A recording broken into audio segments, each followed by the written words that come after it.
Today, we're exploring the key ideas from the 80-20 principle by Richard Koch. This is an independent educational overview, enriched with our own integrative analysis and actionable exercises. Think of it as a guided reflection to spark your own insights, not a replacement for reading the book itself. The world operates with an undeniable tilt, a fundamental imbalance where a minority of efforts or inputs consistently generates the vast majority of results. This isn't a rigid mathematical formula, but a pervasive, almost universal pattern.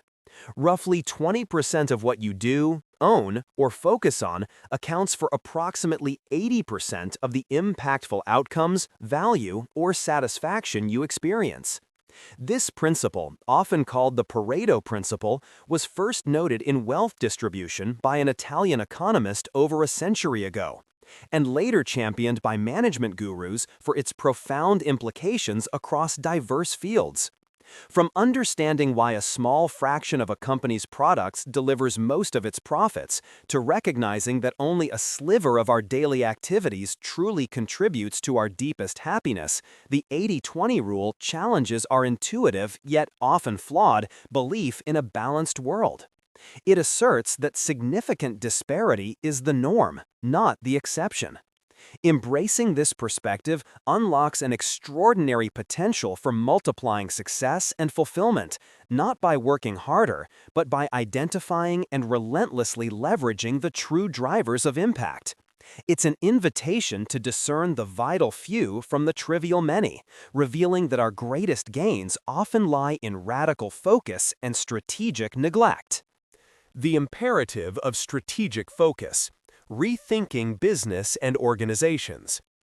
In the intricate dance of commerce, the misconception that every effort yields proportional returns is a costly delusion. Businesses often spread their resources too thinly, pursuing too many ventures, serving too many customer segments, or developing too many product variations. The powerful observation, consistently affirmed, is that approximately 80% of a firm's profits and cash flow typically originate from a mere 20% of its activities and revenues. The profound challenge, and indeed the strategic imperative, lies in pinpointing that critical 20%. Applying this insight necessitates a dual approach: 80-20 analysis and 80-20 thinking. Analysis is the quantitative backbone, involving a meticulous, data-driven examination of cause and effect. Imagine a manufacturing company meticulously tracking which specific machine models, sold to which client types, in which regions, generate the highest profit margins after accounting for all associated costs, including overhead. This deep dive often uncovers that perhaps 3 out of 15 product lines contribute 75% of the profit, while the other 12 are barely profitable, or even loss makers. This rigorous ranking of data highlights the vital few inputs that drive the majority of desired outputs, guiding where resources should be concentrated. Complementing this, 80-20 thinking is the intuitive, qualitative application. It's about training the mind to instinctively differentiate the high-impact elements from the multitude of distractions.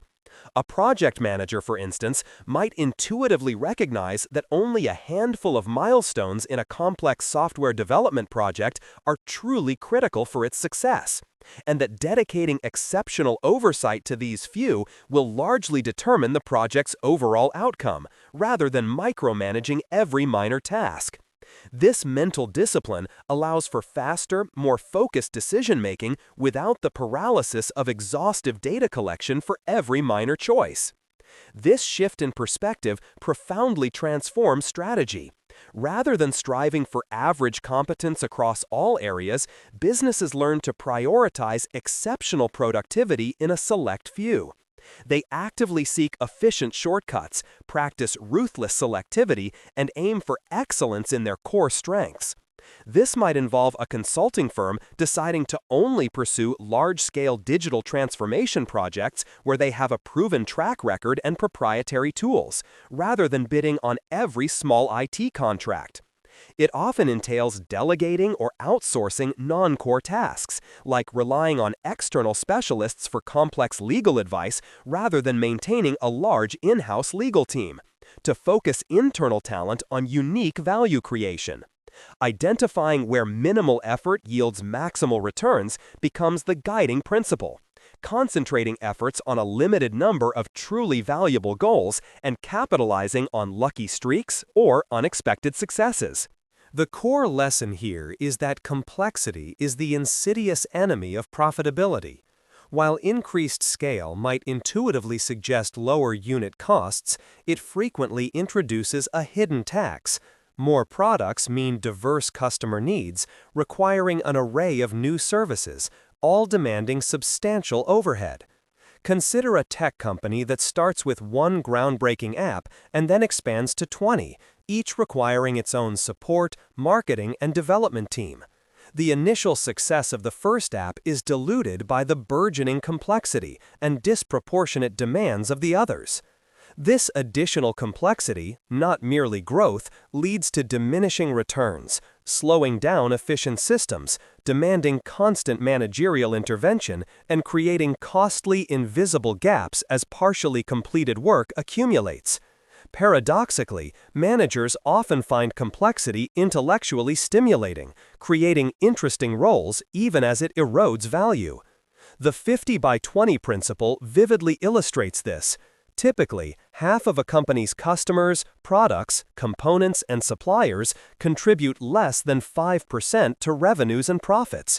Eliminating these low-value items drastically simplifies operations and boosts the bottom line. Therefore, simplicity becomes the ultimate competitive advantage. A company that radically simplifies its offerings, focusing on a narrower product range and fewer highly profitable customers, often achieves soaring returns. This focus enables dominance in a defined niche, which is far more valuable than broad, impure scale. It allows businesses to be closer to their core customers, fostering better listening and a stronger sense of importance, for which customers are often willing to pay a premium. Consider a boutique coffee roaster that only offers 5 meticulously crafted blends, but builds an intensely loyal following willing to pay more for their superior quality and service rather than a large chain offering 50 mediocre options. Embracing the 80-20 principle means aggressively growing the profitable 20% and ruthlessly eliminating, selling, or harvesting the rest, deliberately allowing market share to decline in unprofitable areas while increasing prices and cutting support, ultimately leading to higher overall profitability. This principle extends powerfully to marketing and sales. Profitable marketing means channeling resources into the 20% of products generating the highest fully costed profits, ensuring their exceptional quality and market positioning.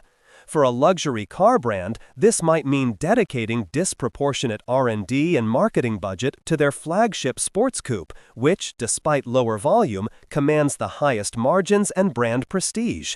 Simultaneously, it demands extraordinary attention to the 20% of customers who drive 80% of sales or profits, aiming for deep satisfaction, loyalty, and expanded purchases. This isn't about neglecting other customers, but about disproportionately investing in those who provide the most value. Innovation becomes inherently product-led, creating new markets by offering unique, superior value to this targeted segment. In sales, recognizing that 20% of sales professionals typically generate 70 to 80% of sales leads to strategies focused on retaining top talent, smart recruitment, replicating best practices, and strategically deploying high-performing teams. It mandates that salespeople dedicate the bulk of their time to the most profitable products and the highest value customers. Finally, the 80-20 principle offers practical applications across all business functions. In decision-making, it advises focusing rigorous analysis only on truly critical decisions while quickly resolving minor ones, and using an 80-20-100-100 rule, gathering 80% of information and completing 80% of analysis within 20% of the time, then making a 100% confident decision and acting on it decisively. For inventory management, it means radically reducing the 80% of stock that accounts for only 20% of sales, streamlining product lines, and shifting inventory risk to suppliers. In project management, it calls for simplifying objectives to a single clear aim, imposing ambitious timelines to force focus on high-impact tasks, and prioritizing detailed planning early to prevent costly rework.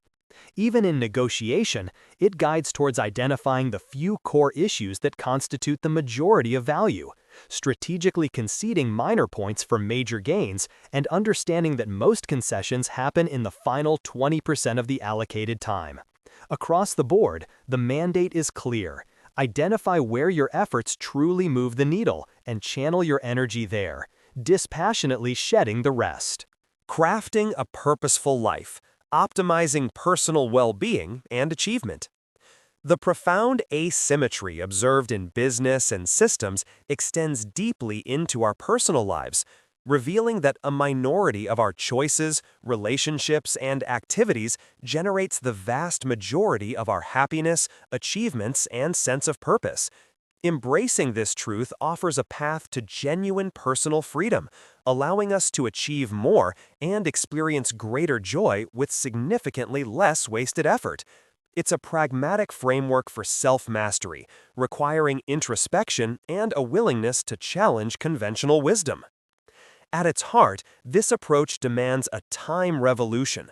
Conventional time management often focuses on packing more into an already busy schedule, implicitly assuming we know what's important. This leads to increased busyness, longer hours, and persistent guilt without fundamentally altering our core experience. Instead, a revolutionary perspective suggests that our current time use is often irrational, with a small fraction, perhaps 20%, accounting for most of our significant achievements and deepest happiness. The bulk of our time often yields minimal value or joy. This implies time isn't scarce, our effective use of it is. To initiate this personal revolution, we must first detach effort from reward, challenging the ingrained belief that sheer hard work automatically leads to high returns. Sometimes a single insightful idea or a period of genuine enjoyment can be far more productive than relentless toil. Consider an artist who spends weeks meticulously refining a single masterpiece that sells for a fortune, while hundreds of quickly churned-out sketches gather dust. We must abandon guilt for pursuing activities we genuinely enjoy, for it is often from these passions that our highest contributions and deepest satisfactions spring. This isn't an endorsement of perpetual idleness, but a call to direct energy toward high-value, fulfilling pursuits that align with our natural rhythms. We must also liberate ourselves from external obligations that consume low-value time, cultivating an entrepreneurial mindset to selectively choose commitments and collaborators. This requires daring to use time unconventionally, questioning societal norms and expected behaviors, knowing that our most valuable contributions often arise from nonconformity. A critical step is to identify our high-impact 20%, those happiness islands where we experience disproportionate joy, and achievement islands where we create exceptional value. Simultaneously, we must identify our unhappiness islands and achievement desert islands, periods of sterility and emotional drain. This audit reveals common threads, guiding us to deliberately amplify the time spent on what truly energizes and fulfills us, and ruthlessly eliminate or drastically engagement with what drains our resources or yield minimal results. This might mean saying no to a time-consuming committee at work that produces little impact, or disengaging from a social activity that consistently leaves you feeling depleted. This philosophy extends to crafting the life you want. Instead of passively accepting circumstances, we are encouraged to consciously identify what we desire most, fulfilling work, deep relationships, intellectual stimulation, financial resources, and a sense of contribution. The goal is to invert the typical 80-20 pattern where most time is spent on activities bringing little value. For work, this means aligning our careers with our overall life quality, considering location, time with loved ones, and personal satisfaction, not just income. Passion can often be monetized. Converting hobbies into vocations or pursuing adjacent fields where demand meets our talents can lead to greater fulfillment and financial success. Understanding your ideal professional context, whether an independent expert, a team builder, or a focused collaborator, is crucial to avoiding frustration. Money, too, falls under this lens. It's a tool, not an end. Earning it often stems from doing what you enjoy and excel at, as this naturally provides value others will pay for. Once accumulated, money can be multiplied through intelligent investment, guided by the 80-20 principle. A minority of investments often generates the majority of returns, especially through compounding over the long term. This calls for being proactive, concentrating capital in a few high-conviction opportunities, prioritizing equities, and rigorously cutting losses while letting winners run. The pitfalls, however, are real: diminishing returns and happiness beyond a certain point, increased management burdens, and the risk of an expensive lifestyle dictating choices rather than serving them. A simpler, less costly life might offer greater contentment. Relationships are also profoundly shaped by this imbalance. Roughly 80% of the value we derive from relationships stems from a mere 20% of those connections. Anthropological insights suggest a limited capacity for truly deep, exhilarating personal relationships, a village theory where we fill a fixed number of significant slots throughout our lives. This underscores the importance of discernment in whom we allow into our inner circles. In the professional realm, success rarely happens in isolation. It invariably relies on strong alliances. A small number of professional allies, mentors, peers, mentees will provide the overwhelming majority of support and value. These relationships are built on mutual enjoyment, respect, shared experience, reciprocity, and unwavering trust. The challenge is to identify these vital few connections, nurture them with dedication, and gracefully prune unsatisfying ones that consume emotional energy without providing reciprocal value. Finally, the concept of intelligent laziness emerges as the ultimate expression of ambition for those seeking to excel. This isn't about sloth, but about combining sharp intellect with an aversion to unnecessary effort, focusing exclusively on high-value activities that yield disproportionate results. In a world increasingly dominated by winner-takes-all dynamics, radical specialization in a niche that ignites passion, mastery through knowledge, strategic customer focus, and leveraging the power of outsourcing and self-employment become crucial. Underlying all these personal applications is the power of our subconscious mind, a hidden friend that accounts for 92% of our brain activity, possesses boundless memory, and operates through pictures and emotions rather than pure logic. It is the fount of creativity and the engine for goal attainment and inner serenity. By consciously defining our goals or problems, relaxing, and feeding these intentions to our subconscious through vivid visualization or affirmations, we can harness this immense power. Insights often emerge during relaxed states, reminding us that breakthroughs rarely come from frantic effort, but from focused intent followed by allowing our deeper mind to work its magic. Cultivating happiness, in particular, is a daily practice, identifying snake pits that trigger negative emotions and actively cultivating emotional intelligence to shift internal narratives towards optimism and hope. By aligning our conscious will with the vast power of our subconscious, and by relentlessly focusing our limited energy on our vital few highest impact pursuits, we can sculpt a life of exceptional purpose, joy, and achievement.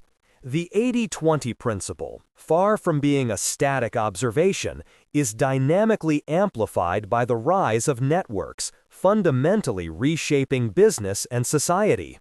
This phenomenon is propelling distributions to even more extreme ratios, frequently exceeding 80-20 and trending towards 90-10, 95-5, or even 99-1.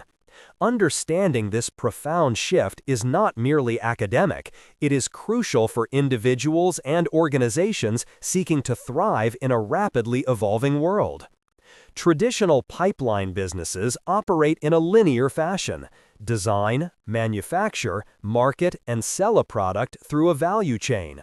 While these businesses often exhibit 80-20 patterns, allowing for multiple successful companies, their profit distribution is increasingly being eclipsed by network businesses, often referred to as platforms. These ventures, like a popular ride-sharing app or a major social media site, connect two or more distinct groups of participants: drivers and riders, users and advertisers, orchestrating their interactions for mutual benefit and for the platform's immense profit. The defining characteristic of network businesses is network effects. The product or service inherently improves as more users join. For instance, a video game platform becomes more attractive with more players because there are more potential opponents or teammates. This self-reinforcing dynamic makes the largest network overwhelmingly attractive, leading to natural monopolies or duopolies. The dominant player captures disproportionate value because its service becomes the most useful, accessible, and efficient. This winner-take-all fundamentally alters competitive landscapes. In a traditional pipeline market, the most successful company might be, say, 16 times more profitable than its nearest competitor. However, in a 90-10 network market, the winner can become an astonishing 81 times more profitable. As the ratio approaches 99-1, success for non-dominant players becomes almost impossible, as the dominant network gains increasing leverage over time, dictating terms and further consolidating its wealth and influence. This isn't merely about having an online presence. A true network effect means the product or service itself becomes intrinsically better and more indispensable, unlike, for example, an online casino where more users don't enhance the core service for individual players. For individuals and organizations, navigating this future demands a strategic realignment. Security no longer lies in rigid hierarchies or predictable structures, but in embracing constant flux and actively engaging with networks. Personal success requires forging a unique route, leveraging individual vision and insight. 5 potent insights for this transformative era emerge. 1. Engage exclusively with networks. Actively align with network businesses, whether as an employee, a partner, or a user, to leverage their amplified wealth and influence. Think about developing apps for a dominant operating system or offering services through a leading e-commerce platform. 2. Prioritize small, high-growth ventures. Seek out nascent, rapidly expanding network businesses, ideally those with fewer than 100 employees and annual growth rates exceeding 30%. These environments offer unparalleled opportunities for parallel personal and organizational ascent, providing exhilarating growth and influence. 3. Align with an 80-20 boss. Identify a supervisor who embodies the principle, someone focused on high-impact results, rapidly progressing, composed, valuing output over mere effort, transparent, and empowering. Such a mentor provides powerful career momentum and models effective leadership in a dynamic environment. 4. Cultivate an 80-20 idea. Develop a distinctive, powerful concept that delivers more for less, unbeatable value for customers, or immense positive impact with minimal effort. This could be a new product, a streamlined service, or an innovative social initiative that disproportionately solves a problem. 5. Embrace joyful, useful uniqueness. The future increasingly rewards individuality. Invent your own template, leveraging your unique Olympic strengths, those rare talents that come easily and joyfully to you, to create valued results for others. This means finding your niche where your distinct abilities intersect with market needs, allowing you to achieve remarkable outcomes while experiencing profound personal delight. In this landscape, where the 80-20 principle is magnified, obsolete solutions simply won't suffice. Success requires imagination, resolve, and a deep understanding of how value is created and concentrated. It calls for generating abundant results with minimal input, all while experiencing deep personal delight and leveraging singular insights, ultimately forging a future that is not merely endured but actively created. Integrative Analysis Implications. The 80-20 principle offers not merely a tool for efficiency, but a profound lens through which to view and shape a more impactful and fulfilling life. Its core revelation that a minority of inputs drives the majority of outcomes underpins two distinct yet deeply interwoven dimensions of application: efficiency and life enhancement. The efficiency dimension is about strategic liberation. It targets the instrumental activities of life, the chores, obligations, administrative tasks, and often much of our income-generating work that are merely means to an end. Here, the principle guides us to identify the critical 20% that yields 80% of desired results. For instance, an entrepreneur might realize that only a few specific marketing channels generate almost all of their leads. The strategy then becomes to ruthlessly minimize, delegate, automate, or eliminate the remaining 80% of low-impact activities. This isn't about doing less for its own sake, but about reclaiming time and energy from the tyranny of the trivial, freeing up bandwidth to invest where it truly matters. Imagine a professional who, by delegating email triage and routine scheduling, frees up several hours a week to focus on high-value client strategy sessions, effectively doubling their impact while reducing perceived workload. In contrast, the life-enhancing dimension is dedicated to pursuits that bring intrinsic meaning, profound joy, and lasting fulfillment. These are the poetry of life: deeply resonant work, cherished relationships, passions, and achievements that truly define our existence and stir a warm glow within us.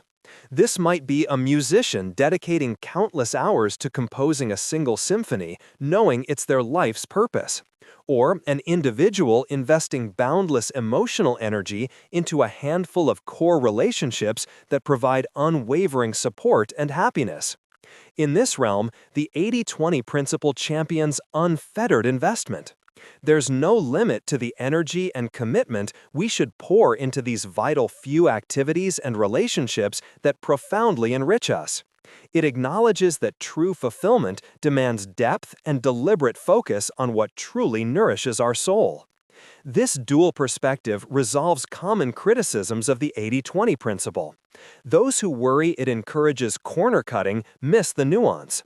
Corner cutting is indeed apt for instrumental tasks to free up resources. But for life-enhancing pursuits, the principle advocates for more depth, more quality, and more investment. Concerns about sustainability are addressed by understanding that life-enhancing activities are often long-term endeavors requiring patience, cultivation, and consistent dedication, rather than instant gratification. Balance is achieved not by trying to evenly distribute effort across all things, but by cultivating a rich internal equilibrium within the prioritized, life-enhancing activities themselves, supported by an efficient handling of the necessary but non-essential tasks. Ultimately, the 80-20 principle is a call to a more intentional existence. It is a philosophy for multiplying valuable outcomes and experiencing greater joy with less wasted effort. It demands courage to jettison the conventional, discipline to focus, and a relentless curiosity to uncover the hidden levers of power in our lives and work. By mastering the non-essential, Through the lens of efficiency, we create the essential space and tranquility for life enhancement to flourish, transforming our existence from a grind into a purposeful and profoundly rewarding journey.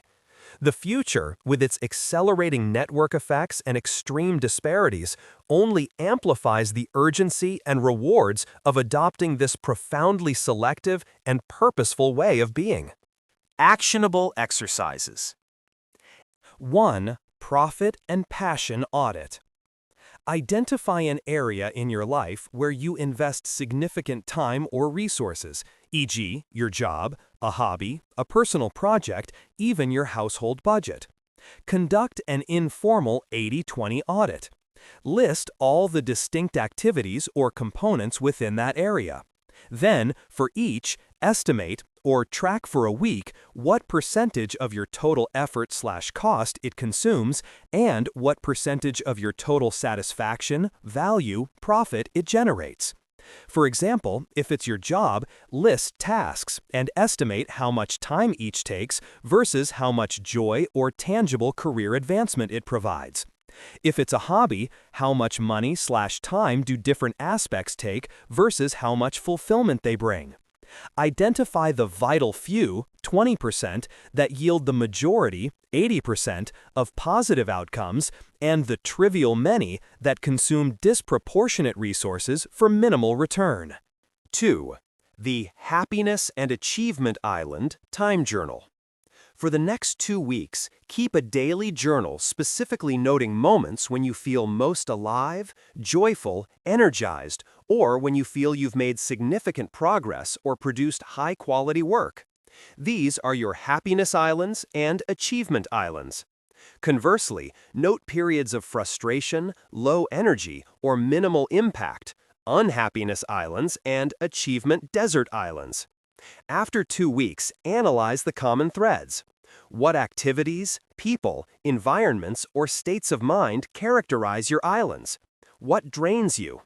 This exercise helps you map your personal 80-20 for time and well-being, providing clear targets for amplification and elimination. 3. Your inner circle relationship map. Draw a diagram of your most important personal and professional relationships. Place yourself at the center. Identify your core 20%, perhaps 5 to 7 individuals, friends, family, mentors, peers, mentees, who contribute 80% of the support, joy, opportunities, or learning in your life. For each of these vital few, assess the strength of your connection based on mutual enjoyment, respect, shared experience, reciprocity, and trust. For relationships outside this core, consider how much emotional or temporal energy they consume versus the value they provide. This helps you consciously decide where to deepen investment and where to gracefully reduce engagement to free up energy for your most impactful connections. 4. Subconscious goal programming. Choose one significant personal goal you wish to achieve. Example, completing a creative project, mastering a new skill, improving a relationship. Ensure it is specific, believable, genuinely desired, and framed in the present tense. Example, I am confidently speaking French in conversations, instead of I want to learn French. Each night, just before sleep, spend 5 to 10 minutes vividly visualizing this goal as already accomplished, feeling the positive emotions associated with it. Repeat your present tense affirmation aloud. Keep a notebook by your bed to capture any ideas, insights, or intuitions that arise upon waking. This trains your subconscious to work on solutions and align your actions towards your desired outcome. 5. Simplify to Amplify Challenge. Pick one area of your life or work that feels overly complex or inefficient, e.g., your morning routine, a recurring work process, your weekly meal planning. Identify the 80% of steps or components that contribute only 20% of the value or desired outcome. Challenge yourself to eliminate, delegate, or drastically simplify these low-value elements for 1 week. For instance, if your morning routine involves many minor unnecessary steps, streamline it to just the essentials. Observe the impact on your time, energy, and overall satisfaction. This exercise reinforces the power of simplicity and focus in creating significant gains. That wraps up our exploration of today's book.